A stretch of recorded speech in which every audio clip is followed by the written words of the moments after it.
ଆମେ ଚାଲିଲୁ ପାଣି ଆଣିବା ପାଇଁକା। ଦେଖନ୍ତୁ ଗାଡ଼ିରେ ବସିକିରି ରାତି ଅଛି, ଏତେ ନିଶା ପାଣି ଢାଳିବା ପାଇଁକା ନଈ ପାଖରେ ପହଞ୍ଚିଗଲୁ। ଦେଖନ୍ତୁ ମାଉସୀ ତାଙ୍କର କି ଖୁସିରେ ନୃତ୍ୟ କରିବାରେ ବ୍ୟସ୍ତ। ଓଃ କି ନାଚ ଚାଲିଛି ଦେଖନ୍ତୁ।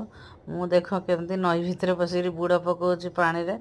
ଦେଖନ୍ତୁ ମାଠିଆ ରଖି ମୁଣ୍ଡରେ କଳସୀ ଧରି ଚାଲି ଚାଲିକା ଆସିଲି ପାଣି ଭିତରେ। ଦେଖନ୍ତୁ ପାଣି ବୁଡ଼େଇକିନା ଚାଲିଛି। ବାବା କାଳେ ପଡ଼ିଯିବି, ଗୋଡ଼ ଖସିଯିବ ଦେଇକି ପାଣି ବୁଡ଼େଇକିରି ଆଣିକିରି ରଖିଦେଲି ସେଠି। ସେଠି ଠାକୁର ପୂଜା ସରିଥିଲେ, ସେଇଥିପାଇଁକା ଠାକୁର ପାଣି ରଖିଦେଲି ଠାକୁରଙ୍କ ପାଖରେ। ଏଇ କଳସୀ ସଜ କରି ଚାଲିଲୁ।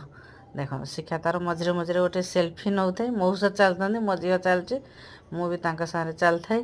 ଚାଲି ଚାଲିକା ମାନେ ଆସିଲୁ। ବାଟରେ ଜଣା ପଡ଼ୁନଥାଏ, ସମସ୍ତେ ଭକ୍ତ ଚାଲୁଛନ୍ତି, ଆମେ ବି ଚାଲୁଛୁ। ଆସି ମନ୍ଦିରରେ ଲାଇନ୍ ଦେଇଯାଇଥାଉ ପାଣି ଢାଳିବା ପାଇଁକା। ଆପଣ ଜାଣିଥିବେ ଏଇଟା କେଉଁ ମନ୍ଦିର, ମୁଁ ଆଉ କହିପାରିବିନି କି ନାଁ ବି ଜଣେଇ ପାରିବିନି। ଦେଖନ୍ତୁ ମନ୍ଦିରରେ ପାଣି ଢାଳିବା ପାଇଁକା ପୁରା ରେଡ଼ି ହେଇକିରି ଠିଆ ହେଇଛୁ। ପାଣି ମଧ୍ୟ ଶିକ୍ଷା ବି ଠିଆ ହେଇଛି ତାର ପାଣି ଢାଳିବାକୁ। ପାଣି ମଧ୍ୟ ଢାଳି ଦେଲୁ। ଢାଳି ଦେଇ ସାରିଲା ପରେ ଆସି ଟିକେ ବାହାରେ ଠିଆ ହେଲୁ, ରେଷ୍ଟ ନେଲୁ। ରେଷ୍ଟ ନେଇକିରି ତାପରେ ବାହାରିଲୁ ଘରକୁ ଆସିବା ପାଇଁକା।